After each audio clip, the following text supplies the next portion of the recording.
बड़ी खबर सामने आ रही है दिल्ली से, जहां पर राहुल गांधी और प्रियंका वाड्रा को गिरफ्तार कर लिया गया है। साथ ही 300 सांसदों पर भी गाज गिरी है और उन्हें भी पुलिस उठा ले गई है। इस मामले में ज्यादा अपडेट के लिए मेरे साथ जुड़ रहे हैं कैपिटल टीवी के editor in chief doctor Manish Kumar. Sir, क्या है पूरा मामला? देखिए, सबसे बड़ी चीज कि एक कहावत है पुरानी कि a team of rabbits led by a lion always wins against a team of lions led by a rabbit.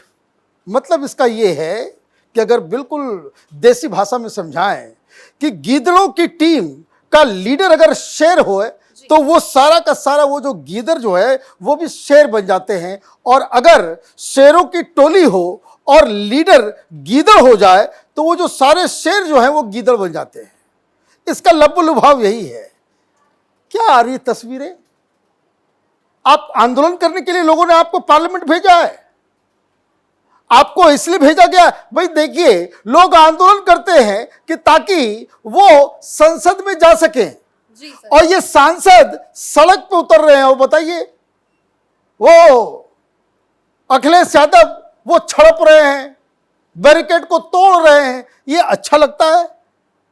मतलब ये है कि आपके लीडर में, आपकी पार्टी में, आपकी विचारधारा में वो तेज नहीं है, वो ओज नहीं है कि आप पार्लियामेंट में अपनी बात को बताएं और पूरी देश में जो है वो मैसेज चला जाए। इसका मतलब ये है कि आप थक गए, हार गए, आपकी आवाज को देश की जनता ने नकार दिया, तब आपको ये नाटक नौटंकी करना पड़ रहा है।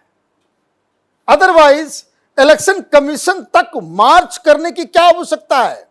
लोग अपनी आवाज पहुंचाने के लिए संसद का घेराव करते हैं, संसद जाते हैं। संसद में सबसे ज्यादा अपनी आवाज को उठाने के लिए तमाम, चाहे वो एनजीओ हो, आंदोलनजीवी हो, आंदोलनकारी हो, ये सारे लोग, और ये लोग संसद के अंदर बैठे हुए हैं और ये सड़क पे आ रहे हैं। ये तो राहुल गांधी ने विपक्ष का ये हाल कर दिया। इस बात को पहले आप समझिए। अब आते हैं इसके मैटर के ऊपर कि क्या हुआ। आपने तय किया कि इलेक्शन कमीशन के पास जाना है, हम एक रैली निकालेंगे, पार्लियामेंट से वॉक करते हुए इलेक्शन कमीशन तक जाएंगे। आपने परमिशन ली?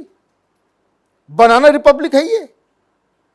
जिस किसी को भी, आपको अगर जंतर मंतर पे भी आंदोलन करना होता है, कहीं पे भी आप किसी शहर में भी इस तरह का जुलूस निकालते हैं, बाकायदा पुलिस से परमिशन आप लेते हैं। आपको परमिशन था?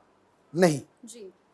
आप क्या करना चाह रहे थे? भाई 300 लोग जाएंगे इलेक्शन कमीशन के पास, और मैं आपको बता दूंगा कि क्यों गिरफ्तार किया गया है इनको। इनके अंदर का इनका प्लान क्या था? इनका प्लान ये था कि पार्लियामेंट से निकल करके ये लोग इलेक्शन कमीशन के दफ्तर में जाते और इलेक्शन कमीशन के अंदर ही ये लोग बैठ गए होते और इलेक्शन कमीशन को काम नहीं करने देते, वो घेराव कर लिए होते। ये चीजें होती है, ये राष्ट्रीय स्तर के राजनीतिक ये काम नहीं करते हैं। ये यूनिवर्सिटी लेवल पे जो राजनीति होती है ना, कि वीसी के दफ्तर को घेर लो, हाँ।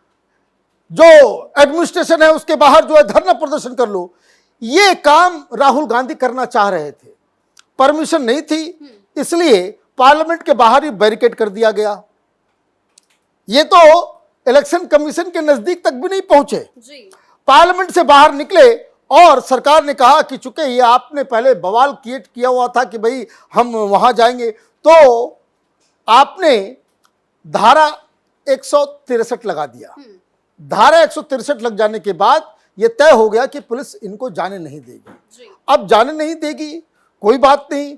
आप अपने, भाई आप एक मैसेज उठा रहे हो ना, और आप जो है वहां पे जा रहे हो, आपने जबरदस्ती करने की कोशिश की, आपको समझाया गया, आप नहीं समझे, तो एक एक कर को गिरफ्तार कर लिया गया और इन लोगों को हिरासत में लेकर के अब अलग अलग थाने में इन लोगों को ले जाया जाएगा। तो ये हालत तो हो गई। अब ये अचानक से क्यों किया इन्होंने? वो इसलिए किया क्योंकि सुप्रीम कोर्ट में इसी एसआईआर के ऊपर केस की सुनवाई होनी है। आप एसआईआर की सुनवाई, भाई सुप्रीम कोर्ट पे आपको यकीन नहीं है जी। सुप्रीम कोर्ट से न्याय नहीं मिलेगा। आपने तय कर लिया कि आपको सड़क पे ही उतर करके आप न्याय का काम करवाएंगे। तो ये सांसद महोदय लोग ये सुप्रीम कोर्ट के ऊपर एक दबाव डालने के लिए आपने ये काम किया, जो अब फेल होता नजर आ रहा है। नंबर 3, जो सबसे बड़ी चीज है जी। कि आप वहां जाकर के क्या कह रहे हो, जा रहे हो इलेक्शन कमीशन के पास, और प्रियंका वाड्रा जब गिरफ्तार हो गई, उनको हिरासत में ले लिया, तो फिर वो कहने लगे भाई सरकार कायर है, सरकार कायर है। पहले तय कर लो कि भाई आप किसके खिलाफ कर रहे हो। जी। इलेक्शन कमीशन के खिलाफ करना है, वो एक संवैधानिक बॉडी है, वो एक कॉन्स्टिट्यूशनल इंस्टीट्यूशन है। अब आप सुप्रीम कोर्ट, ये मान लीजिए उसी तरीके से कि सुप्रीम कोर्ट से आपको फैसला नहीं मिला, अब ये एसआईआर का चल रहा है, क्योंकि इनके साथ तो सुप्रीम कोर्ट ने जो अब तक की कार्रवाई हुई उसमें तो इनको तो मुंह की खानी पड़ी, क्योंकि सुप्रीम कोर्ट ने अलाउ कर दिया कि इलेक्शन कमीशन वो आगे चलो, आगे करो, सब कुछ करो। आपने फिर एक नया तमाशा किया राहुल गांधी ने कि किस तरीके से वो प्रेस कॉन्फ्रेंस करके, उसके ऊपर भी तमाम मीडिया की तरफ से, इलेक्शन कमीशन की तरफ से ये बताया गया कि भाई इसमें कितना आप झूठ बोल रहे हो, अफवाह फैला रहे हो, इससे भी बात आपकी नहीं बनी। फिर इलेक्शन कमीशन ने जब ये कहा कि अगर आपका कंप्लेन है, आप अगर कंप्लेन करना चाह रहे हो, तो उसका जो फॉर्मेट है कि आप जो कंप्लेन कर रहे हो, आप इस चीज को पूरे होशो हवास में ये कंप्लेन कर रहे हो, ये जानते हुए कि ये चीजें अगर झूठ साबित हुई तो आप जो है आपके खिलाफ कार्रवाई हो सकती है, बस ये भाग गए। हाँ। तो कायर कौन है? कायर आरोप लगा करके भागने वाला कायर होगा, या कायर वो होगा जो नियम कानून से चल रहा है? एक बात ये हो गई। इसके बावजूद इतनी सारी चीजें हो गई, फिर आपने कहा कि भाई हम जाएंगे, तो इलेक्शन कमीशन ने कहा कि भाई एक काम कर लीजिए, 30 लोगों का डेलीगेशन आए, जी। अपना आप क्या बात रखना चाहते हो आप रखो, आपसे बातचीत होगी, आपसे सुनवाई होगी। नहीं, हम 300 जाएंगे। भाई क्यों 30 जाकर के, आप 30 लोग जाकर के 300 लोग बात करेंगे? अपने अपने लीडर्स को, अलग अलग पार्टी के एक एक दो दो करके वो लीडर्स चले गए होते, 30 लोगों से बातचीत हो गई होती, आप अपने पॉइंट ऑफ व्यू को रखते, और बकायदा ये रिक्वेस्ट होता, अगर आप ये रिक्वेस्ट कर भाई 30 आएंगे, लेकिन उसको टेलीवाइज करना पड़ेगा कि देश की जनता भी देखे कि भाई अंदर क्या बातचीत हो रही है, तब तो ये ट्रांसपेरेंट और सही तरीके से सारी चीजें होती। आपको ये ऑफर दिया गया इलेक्शन कमीशन से, आपने कहा हम नहीं मानेंगे। मतलब आपका ध्येय कुछ और है, आपको गंदी राजनीति करनी है, आपको हिंदुस्तान के डेमोक्रेसी के ऊपर सवाल खड़ा करना है। आप कभी कहते हो इलेक्शन कमीशन के ऊपर एटम बम मार देंगे, आप बिल्कुल एनार्किस्ट की तरह बात करोगे, तो ये सांसद लोगों के लिए ये उचित जगह नहीं है। अगर इन सांसदों को यही प्रोटेस्ट करना है, इन सांसदों को भूख हड़ताल करनी है, इन सांसदों को पार्लियामेंट के अंदर बातचीत नहीं करनी है, पार्लियामेंट नहीं चलने देना है, और आप ये भी कह रहे हो कि वोट चोरी हुई है, तो चुन करके अगर आए हो तो वोट चोरी करके आप लोग आए क्या? अगर हर जगह वोट चोरी हो रही है तो, और चोरी हो रही है और आप जीत भी जा रहे हो, तो ये कैसी चोरी है, ये समझ में नहीं आ रहा।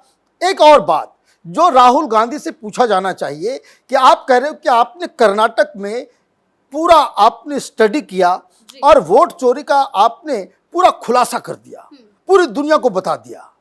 भाई कर्नाटक में तो आपकी सरकार है, वहां तो कांग्रेस पार्टी की सरकार है। जिन लोगों ने किया, जिन बीएलओ ने ये काम किया, जिन डिस्ट्रिक्ट ऑफिसर्स ने या ब्लॉक स्तर के अधिकारियों ने ये सारी चीजें की, आप उसके खिलाफ कार्रवाई क्यों नहीं कर रहे? अब तो आपको कार्रवाई करनी चाहिए। आप दोनों ही बातें, आप का जो ध्येय है वो हिंदुस्तान के इलेक्टोरल सिस्टम, हिंदुस्तान की डेमोक्रेसी को बदनाम करने वाला प्लान है आपका। आप सिस्टम को सुधारने के लिए नहीं, सिस्टम को खत्म करने के लिए, संविधान को ताक पे रख के, नियम कानून को ताक पे रख के इस तरह का जलसा, इस तरह का जुलूस आप जो है वो आप कर रहे हो। सबसे बड़ी दिक्कत क्या है कि राहुल गांधी के चक्कर में, जो मैंने कहा कि लीडर इज अ रैबिट, तो बाकी सब लोग भी जो रैबिट की तरह ही बिहेव करने लगते हैं। अब ये अखिलेश यादव वो पूर्व मुख्यमंत्री हैं, आप देखिए वो छड़प रहे हैं, जैसे लग रहा है कि कोई कॉलेज का स्टूडेंट हो। अब पता नहीं हाथ पर चोट लगा या गिरे उरे नहीं, क्योंकि अब तो इतने भी यंग नहीं है कि भाई आप जो है इस तरह की चीजों को आप करें। तो आप देखिए एक से बढ़कर एक तरीके से ये इस बात को साबित करने में जुटे हुए हैं कि ये यूजलेस लोग हैं, इनके पास आवाज नहीं है, ये पार्लियामेंट में बोलने लायक नहीं है, पार्लियामेंट के लायक नहीं है। इनकी भाषा में, इनके भाषण में, इनकी दलील में, इनके तथ्य में वो दम नहीं है कि जनता इनके साथ खड़ी रहे, क्योंकि जनता तो इनके साथ बिल्कुल नजर नहीं आ रही, क्योंकि बिहार के अंदर तो एसआईआर हो रहा है और बड़े अच्छे तरीके से लोगों ने इसमें पार्टिसिपेट किया। गड़बड़ियां होगी, इतना बड़ा प्रकल्प चलेगा, कहीं कहीं ना कुछ तो प्रॉब्लम होगा। एक घर में आप एक शादी करते हो तो 10 लोग नाराज होकर के जाते हैं। हाँ। अब इतना बड़ा काम हो रहा है तो उसमें गड़बड़ियां होगी, लेकिन पॉलिटिकल पार्टीज की यह जिम्मेदारी है कि आप उन गड़बड़ियों को कैसे आप सुधारें, उससे आप काम करें। लेकिन अब आप इस तरह की उद्दंडता करेंगे, अब इन लोगों को पकड़ के ले गई है पुलिस, अब अलग अलग थाने में लेकर के ये लोग को जाएंगे और उसके बाद फिर शाम तक वो मल्लिकार्जुन खड़गे ने तो 4:30 बजे प्रोग्राम रखा था तमाम लोगों का कांग्रेस पार्टी के साथ मीटिंग करने की, कोई रात में एक डिनर भी है। तो अब ये छूट के आएंगे, कब छूट के आएंगे, रात भर रहेंगे हिरासत में या कल छूट के आएंगे, ये आगे देखना होगा। लेकिन ये जो राहुल गांधी की ये जो रणनीति है, ये जो राजनीति है, इससे कांग्रेस का भला नहीं होने वाला है। बहुत बहुत धन्यवाद सर आपका तमाम जानकारियों के लिए। तो आगे चलकर इस मुद्दे पर क्या कुछ होता है, इस पर हमारी नजर जो है बनी रहेगी। ब्रेकिंग डाउन में फिलहाल इतना है। कैमरा पर्सन अशोक के साथ मैं शिवानी रतूड़ी, कैपिटल टीवी।